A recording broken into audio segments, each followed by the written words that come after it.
ప్రపంచంలో ఇరాన్ను ఏకాకిని చేసే లక్ష్యంతో అమెరికా కొత్త ఆర్థిక ఆంక్షలను విధించింది.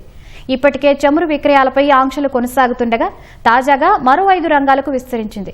విమానయానం, బంగారం, నౌకాయానం, డిజిటల్ ఆస్తులు, సాంకేతిక రంగాలపై ఆంక్షల కొరడా జుళిపించింది. నగదు అక్రమ చెలామణిలో ఇరాన్కు తోడ్పడే దేశాలను డాలరు వ్యవస్థ నుంచి తప్పిస్తామని హెచ్చరించింది. అటు అమెరికా ఆర్థిక ఆంక్షలపై ఇరాన్ ధీటుగా స్పందించింది. అమెరికా ఆంక్షలను ఎదుర్కోవడానికి తమ వద్ద 2 ఏళ్ల ప్రణాళిక ఉందని తెలిపింది. ఇరాన్ను ఆర్థికంగా మరింత ఉక్కిరిబిక్కిరి చేయడమే లక్ష్యంగా ఆ దేశంపై అమెరికా మరిన్ని ఆంక్షలు విధించింది. టెహరాన్తో వాణిజ్య, ఆర్థిక సంబంధాలను తెంచుకోవాలని అన్ని దేశాలకు సూచించింది.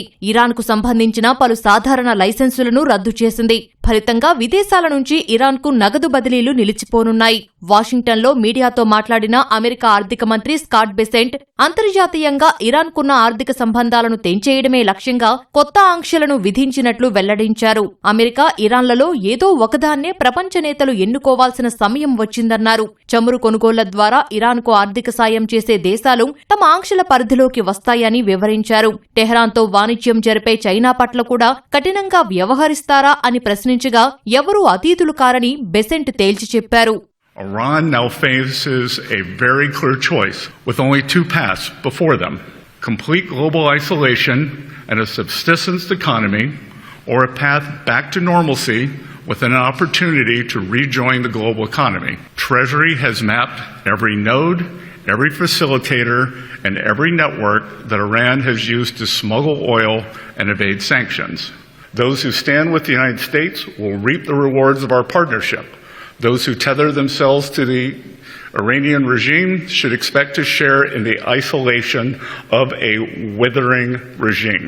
Teams from Treasury, State, and the U.S. military are now meeting with their global counterparts to tell them that the United States expects action. Any entity that facilitates money laundering on behalf of Iran will be removed from the U.S. dollar system. America ఆర్థిక ఆంక్షలపై Iran ధీటుగా స్పందించింది.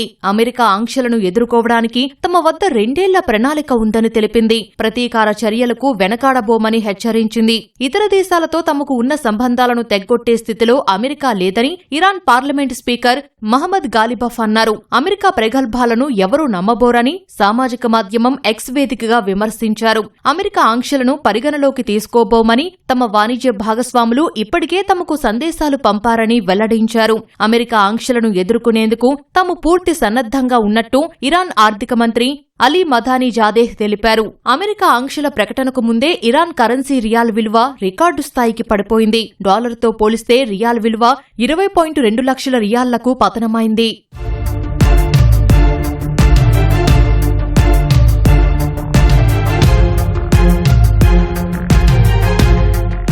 మధ్యప్రాచ్యంలో యుద్ధాన్ని ముగించే దిశగా Trump సర్కారు చేస్తున్న ఈ ప్రయత్నం చైనాతో సంబంధాలను దెబ్బతీసే ప్రమాదం పొంచి ఉందని నిపుణులు హెచ్చరిస్తున్నారు.